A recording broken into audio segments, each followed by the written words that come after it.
여러분 안녕하세요. 어롱부장입니다. 드디어 전월세 대책이라고 할 수 있는 대책다운 대책이 하나 나왔습니다. 전월세. 하반기로 갈수록 전월세 시장이 불안해질 거라는 의견이 많이 있잖아요. 그리고 그게 아니더라도 전세가가 많이 올랐고, 여러분 서울의 월세가가 참 많이도 올랐습니다. 저도 이렇게 올라가는 거 처음 보는데, 전월세에 대한 대책의 발표를 해야 되는데 안 하고 있다가 이번에 한번 발표가 됐습니다. 저는 당장 눈에 보이는 직접적인 효과는 좀 약하더라도 어느 정도 이런 식으로 계속 가면은 전월세 시장 안정에 기여를 할 수 있을 거라고 믿고 있습니다. 너 무슨 소리야? 전월세 대책은 아무것도 안 나왔는데 혹시 내가 모르는 게 있나? 뭐 착한 임대인? 뭐 혜택 주기로 했나? 아니면 뭔가 나왔어? 네, 나왔습니다. 뭘까요? 아는 분들은 아실 거고 모르는 분들은 모를 겁니다. 뭘까요? 바로 종부세 인하입니다. 다주택자 종부세 인하. 이게 바로 전월세 시장에 기여할 수 있는 방법 중에 하나입니다. 이 정도 강도로는 많은 기여를 할 수 없지만 어쨌건 하나의 단추는 끓는 겁니다. 왜냐? 지금은 뭐든지 간에 단 하나의 법만으로는 모든 걸 바꿀 수 없어요. 왜냐면 5년이란 기간 동안에 30회에 걸쳐서 시장을 망쳐놨기 때문에 상당히 많은 시간 동안 굉장히 노력을 많이 해서 고쳐야 시장이 정상이 될 거거든요. 어쨌건 전체 의견은 똑같습니다. 시장은 완전히 망가져 있습니다. 자, 그런데 다주택자의 종부세를 완화시키면은 뭐가 안 될까요? 다주택자한테 세금을 매기면 이게 정가가 됩니다. 다주택자는 필수로 뭘 가지고 있죠? 세입자와의 계약을 가지고 있습니다. 그러면 세금이 나한테 들어오면 어떻게든 정가시키려고 합니다. 이게 가능한 이유는 수요와 공급이 망가져 있기 때문입니다. 그러면 많은 분들이 이렇게 생각을 해요. 자, 야, 그게 어떻게 전월세 대책이냐? 너 억지 부리는 거 아니냐? 그러면 제가 거꾸로 여쭤보고 싶습니다. 그러면 여러분, 임대차 3법이 전월세 시장 대책입니까? 어떠세요? 임대차 시장이 전월세 시장 해법이에요? 전세 2배 폭등, 심한 데 2.5배, 월세 2배 폭등, 이게 대책이에요? 임대차 3법 내용을 볼까요? 세입자의 거주 안정을 위해서 기존 계약 의무기간 2년을 4년으로 연장, 갱신권 청구 가능, 그리고 임대인에게 투명하게 세금을 걷고 징벌을 가하기 위해서 임대차 시 무조건 신고해야 함. 이런 것들 어떻게 생각하십니까? 또한 갱신권 청구 시 2년에서 4년으로 연장할 뿐만 아니라 임대료는 5%까지만 상승할 수 있음. 그러니까 임차인, 무조건 임차인. 우리는 임차인을 위하는 착한 사람들. 알겠습니다. 그러면 뭐 그분들 외에는 전부 다 임차인들은 사람 취급도 안 하고 다 무시하고 이렇습니까? 그렇지 않아요. 전혀 그렇지 않습니다. 오히려 임대차 3법 통과 이후에 임대인과 임차인은 최악의 관계를 가지고 있습니다. 여러분, 그럼 제 의견에 반대할 분이 혹시 계실까요? 임대차 3법 통과 이후에 임대인과 임차인의 사이가 좋아졌나요? 좋아진 분 있으시면은 댓글 달아주세요. 대단하신 거니까. 저는 실감하는데요. 사이가 정말 안 좋아졌습니다. 법, 서류, 고발, 감시입니다. 뭐 어쩔 수 없죠. 국민들의 지지하에 그렇게 법이 통과가 된 거니까요. 그래서 결론은 임대차 3법이 과연 전월세 시장을 안정시켰고 임차인분들에게 장기적으로, 조건 달겠습니다. 장기적으로 주거 안정권을 정말 줬나요? 저는 절대 동의할 수 없습니다. 자, 그 전에 다주택자를 규제했죠. 다주택자를 없앴죠. 다주택자를 범죄자 취급을 했습니다. 그래서 전월세 시장이 안정이 됐나요? 이건 동의 안 하시는 분들 많겠지만 저는 제 의견이 확고합니다. 다주택자만이 전월세 시장에 공급을 합니다. 다주택자만이 전월세 가격을 내릴 수 있습니다.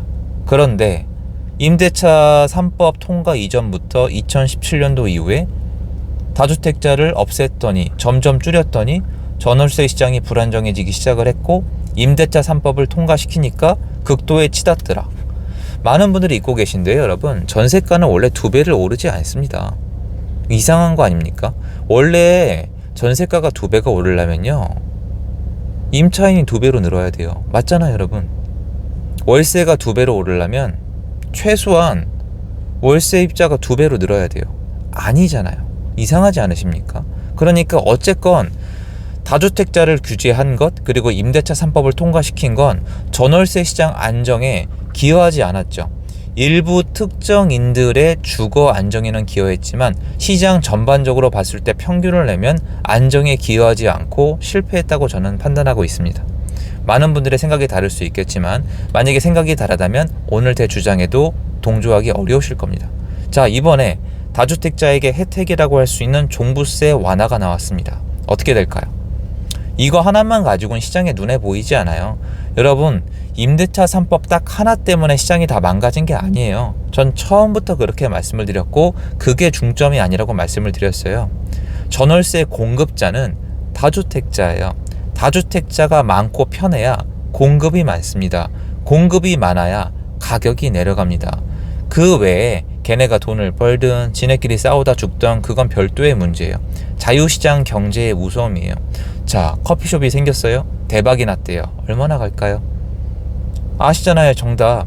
치킨집이 생겼대요. 대박이 났네요. 얼마나 갈까요? 얼마나 갈까요, 여러분? 처음엔 돈을 벌겠죠.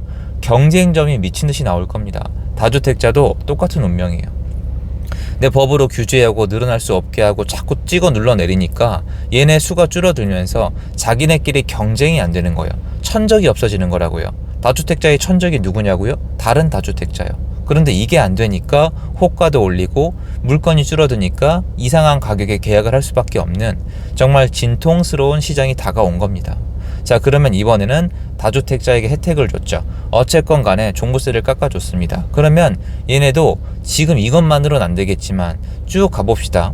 종부세도 깎아주고 나중에 양도세도 지금 중과 유예를 했죠. 뭐만 남았죠? 종부세 좀 더 내려주거나 아니면 취득세를 완화를 시켜주면 어떻게 돼요? 다주택자 물건을 다주택자가 받겠죠. 야, 그러면 또 투기 아니냐? 다주택자 매물 어차피 지금 입주 안 됩니다. 그러면 다주택자가 늘어나면서 얘네가 뭐 하겠습니까? 전월세를 놓겠죠. 그러면 전월세의 가격이 어떻게 될까요? 내려가는 겁니다. 이거 외에 여러분 지금 이거 외에 앞으로 전월세 시장을 안정시킬 방법이 있어요? 그리고 착각하지 마세요. 착한 임대인 이거 안 통합니다. 안 통한다는 뜻이 뭐냐면 누군가한테는 혜택을 주겠지만 누군가한테는 또 아니에요. 임대차 3법은 무조건 악법이 아닙니다. 갱신권을 사용할 수 있는 아주 저렴한 가격에 전월세를 살고 있는 그 해당인에게 특정 기간 동안에겐 혜택이에요. 맞지 않습니까? 그 사람들에게 특정인에게 특정 기간 동안 혜택이고 여기서 벗어난 사람들이 그 대가를 치르는 거예요. 무슨 말이냐면 세상에 공짜는 없어요. 조합원과 시공사가 진통을 겪으면서 수분양자가 로또 분양을 맞는 이게 바로 둔촌주공 사태의 본질이에요. 마찬가지입니다. 여러분 모든 게 특정인이 특정 기간 동안 누리는 혜택을 나머지 사람들이 대가를 치르는 거예요. 누가? 임대인과 이걸 누리지 못하는 임차인이.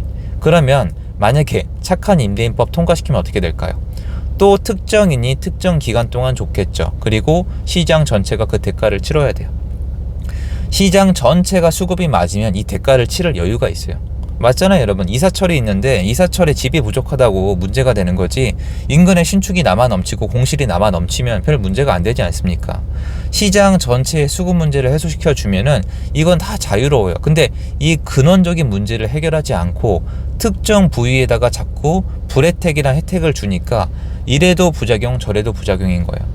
많은 분들이 지금 시장이 안정돼 있다고 믿지만 저는 궁극적으로 다주택자를 늘려서 임대차 시장에 물건을 공급을 해줘야 임차인분들이 자유롭게 본인의 어떤 임대차 계약을 하면서 시장이 안정되는 첫 단추가 통과될 거라고 생각을 합니다.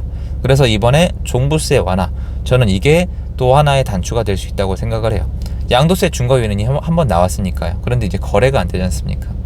이대로 시장이 계속 갈 수 있을까요, 여러분? 이렇게 거래가 없이 아무도 집을 구하지 않고 이런 식으로 계속 갈 수 있을까요? 저는 아니라고 봐요. 그래서 시장이 불안정해 보이면 불안정해 보일수록 과연 진짜 수급에는 문제가 없는지 저는 계속 체크해야 된다고 봐요. 그런데 수급에 문제가 있다는 건 이미 검증이 됐거든요. 그런데 이번에 종부세 완화하니까 바로 뭐 튀어나오고 있죠. 와, 부자를 위한 정부다. 대박이다. 진짜 너무 하는구나. 본색 나오는구나. 야, 부자 감세다. 해외는 법인이랑 부자한테 세금을 늘리고 있는데 한국 정부는 거꾸로 간다. 찾아보세요. 검색해보세요. 나오나 안 나오나. 그럼 이런 방법이 아니면 전월세 시장의 공급을 어떻게 할 건데요? 금리가 올라간다고요? 세금이 올라간다고요? 여러분 주거비는 안 올라가나요? 여러분 주거비는 안 올라가는데, 여러분의 월세나 전세나 하나도 안 올라가는데 세금만 올라간다? 그러면 그럴 수 있죠. 공급이 넘쳐나면 가능합니다. 근데 그게 아니잖아요. 뭐든지 수급, 누가 공급하고 누가 보는지, 누가 혜택을 받고 누가 불택을 보는지, 이런 식으로 따져봐야 되는 시장이라고 생각을 합니다. 전 그래서 요번에 종부세 완화는 괜찮다라고 생각을 합니다. 눈에 보이는 효과가 당장 없더라도 이런 식으로 가면 괜찮다라고 생각을 합니다. 영상 도움됐으면 좋겠고요. 제 영상은 여기까지입니다. 감사합니다. 좋은 하루 되세요.